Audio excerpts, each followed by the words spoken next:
June నెల 26, 2025 గురువారం నాటి పంచాంగం ప్రకారము శ్రీ విశ్వావసునామ సంవత్సరం ఉత్తరాయణం గ్రీష్మ ఋతువు ఆషాఢ మాసం శుక్లపక్షము. ఈరోజు సూర్యోదయ సమయము తెల్లవారి 5 గంటల 47 నిమిషాలకు, సూర్యాస్తమ సమయం సాయంత్రం 6 గంటల 50 నిమిషాలకు. ఈరోజు తిథి పాడ్యమి మధ్యాహ్నం 1 గంట 29 నిమిషాల వరకు. తదుపరి విద్యా తిథి ప్రవేశము. ఈరోజు నక్షత్రము ఆరుద్ర ఉదయం 8 గంటల 46 నిమిషముల వరకు. తదుపరి పునర్వసు నక్షత్ర ప్రవేశము. వర్జం రాత్రి 8 గంటల 4 నిమిషాల నుంచి రాత్రి 9 గంటల 34 నిమిషముల వరకు. దుర్ముహూర్త సమయము ఉదయం 10 గంటల నుంచి ఉదయం 11 గంటల వరకు. మరలా మధ్యాహ్నం 3 గంటల 21 నిమిషాల నుంచి సాయంత్రం 4 గంటల 13 నిమిషముల వరకు. రాహుకాలం మధ్యాహ్నం 1 గంట 56 నిమిషముల నుంచి మధ్యాహ్నం 3 గంటల 34 నిమిషముల వరకు. యమగండ కాలము తెల్లవారుజామున 5 గంటల 47 నిమిషాల నుంచి ఉదయం 7 గంటల 25 నిమిషాల వరకు. బ్రహ్మముహూర్త సమయం తెల్లవారుజామున 4 గంటల 11 నిమిషాల నుంచి తెల్లవారి 4 గంటల 59 నిమిషముల వరకు.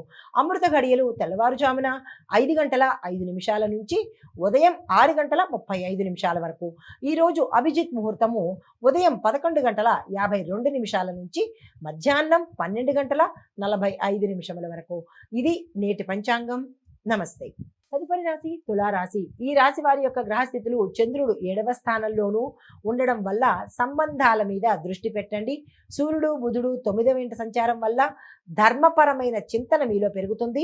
కుజుడు 7వ ఇంట ఉండడం వల్ల భాగస్వామ్య విజయాలు పొందే అవకాశం కనబడుతోంది. శని 7వ ఇంట ఉండడం వల్ల సంతాన విషయాలలో ఆలస్యం జరిగే అవకాశం కనబడుతోంది. రాహు 6వ ఇంట ఉండడం వల్ల శత్రుపక్షం మీద విజయాన్ని సాధిస్తారు. కేతు 12వ ఇంట్లో ఉండడం వల్ల మానసిక అశాంతి, నిద్రలేనితనము కనబడుతోంది. అంటే ఇవి మీకు గ్రహాలు ఇచ్చే ఫలితాలు. మరి గోచార రీత్యా ఈరోజు మీరు సంబంధాలలో మరింత మౌలికతను పెంచుకునే అవకాశం కనబడుతోంది. మీ తత్వము మరియు ఆచరణకు మద్దతు లభించే, సపోర్ట్ లభించే అవకాశం కనబడుతోంది. భాగస్వామ్య వ్యాపారాలు లాభదాయకంగా ఉంటాయి. ఉద్యోగస్తులకు ఉన్నతాధికారుల యొక్క సపోర్టు ఈరోజు ఎక్కువగా కనబడుతోంది. పిల్లల విషయాల్లో జాగ్రత్తలు తీసుకోండి. సంతానం కోసం ప్రయత్నం చేసే వాళ్ళకి ఆలస్యం అయ్యే అవకాశాలు ఎక్కువగా ఉన్నాయి.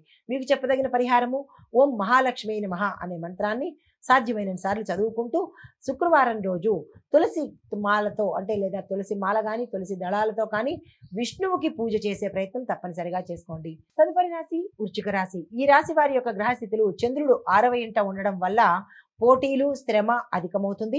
సూర్యుడు బుధుడు 8వ ఇంట ఉండడం వల్ల అంతర్గత ధోరణులు ఎక్కువగా ఉంటాయి. కుజుడు 6వ ఇంట్లో ఉండడం వల్ల శత్రుపక్షం మీద ఆధిక్యతను పెంచుకుంటారు.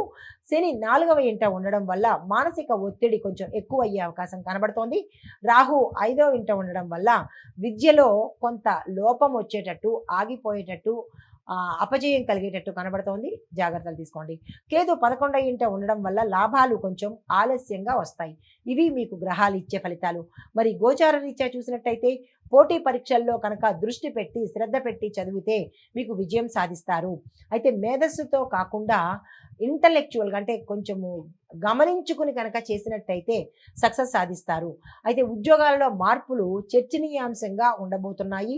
ప్రేమ విషయాలలో అపార్థాలు వచ్చే అవకాశం ఉంది. జాగ్రత్తలు తీసుకోండి. తల్లిదండ్రుల ఆరోగ్యం పట్ల కొంత జాగ్రత్త వహించండి.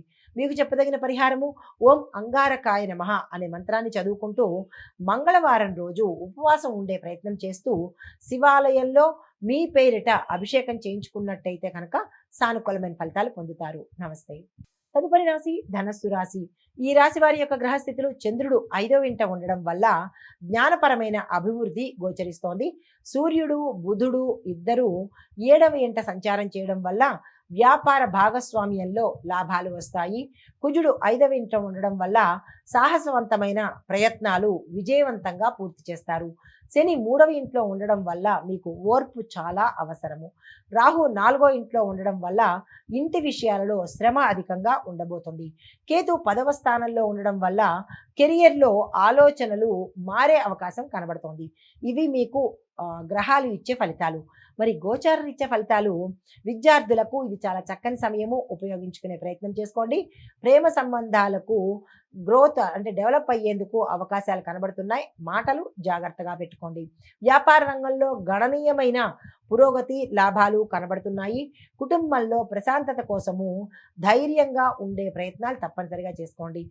అనవసరమైన భావోద్వేగాలకు, తగాదాలకు దూరంగా ఉండే ప్రయత్నం చేసుకోండి. మీకు చెప్పదగిన పరిహారము ఓం బుం బృహస్పతియే నమః అనే మంత్రాన్ని చదువుకుంటూ పసుపుతో ఆరాధన చేయండి. పసుపును దానంగా ఇచ్చి గురువారం రోజు ఉపవాసం ఉండే ప్రయత్నం చేసుకుంటే సానుకూలమైన ఫలితాలు పొందుతారు. నమస్తే.